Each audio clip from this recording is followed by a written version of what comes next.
Before the world knew him as Rick Ross, he was William Leonard Roberts II, coming up in Carroll City, Miami Gardens, a place where hustling wasn't a trend, it was survival. Miami in the late 90s and early 2000s wasn't just beaches and luxury. It was raw, gritty, and deeply rooted in street culture and bass-heavy Southern hip-hop. Ross grew up inspired by Miami legends like Trick Daddy, JT Money, Uncle Luke, 2 Live Crew, and Iceberg, artists who told unfiltered stories about the streets. At the same time, he absorbed the lyricism and boss mentality of rappers like Nas, the notorious B.I.G., Jay-Z, and Scarface, artists who made hustling sound cinematic. Before fame, Ross was grinding behind the scenes, writing rhymes, recording demos, and learning the business. He crossed paths early with Trina, Trick Daddy, and DJ Khaled, who was also building his name in Miami radio and mixtape culture. This was the foundation.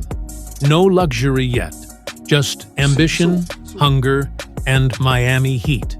Everything changed in 2006 when Rick Ross released Hustlin'. That song wasn't just a hit, it was a statement. The hook became a chant across clubs, streets, and radio stations nationwide. Suddenly, the industry took notice. Jay-Z, Young Jeezy, Lil Wayne, Birdman, and T.I. all acknowledged Ross as a new Southern force. The bidding war was real. Def Jam, Bad Boy, Cash Money, G-Unit, everyone wanted him. Rick Ross chose Def Jam, signing directly under Jay-Z, which instantly elevated his status.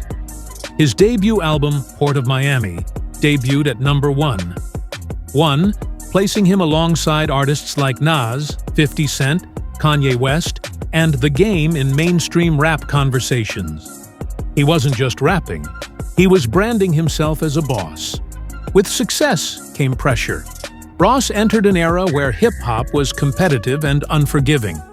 He stood his ground among heavyweights like 50 Cent, Young Jeezy, Kanye West, Lil Wayne, Gucci Mane, and Fat Joe.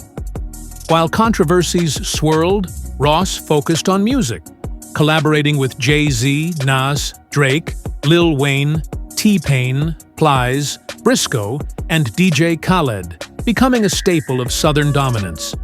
Albums like Trilla, Deeper Than Rap, and Teflon Don solidified him as more than a hitmaker. He became a respected voice of luxury street rap. Ross wasn't chasing trends. He was building a legacy. Rick Ross didn't stop at success. He built an empire. In 2009, he founded Maybach Music Group, MMG, changing the next generation of hip-hop. MMG introduced and elevated Meek Mill Wale, French Montana Gunplay. Stally Rocky Fresh Omarion Ross became a mentor, collaborating with Drake, Future, 2 Chainz, Big Sean, Pusha T, and J. Cole, bridging generations of rap. MMG wasn't just a label, it was a movement of ambition, discipline, and boss mentality. Today, Rick Ross stands as more than a rapper. He's a businessman, investor, and cultural architect. From music with Jay-Z, Nas, Lil Wayne, Drake, Meek Mill, Wale, Future, and DJ Khaled, to ventures in real estate, franchises, and branding, Ross represents evolution. His story proves that hip-hop is not just survival. It's ownership, vision, and longevity. Rick Ross didn't just make music. He built a blueprint,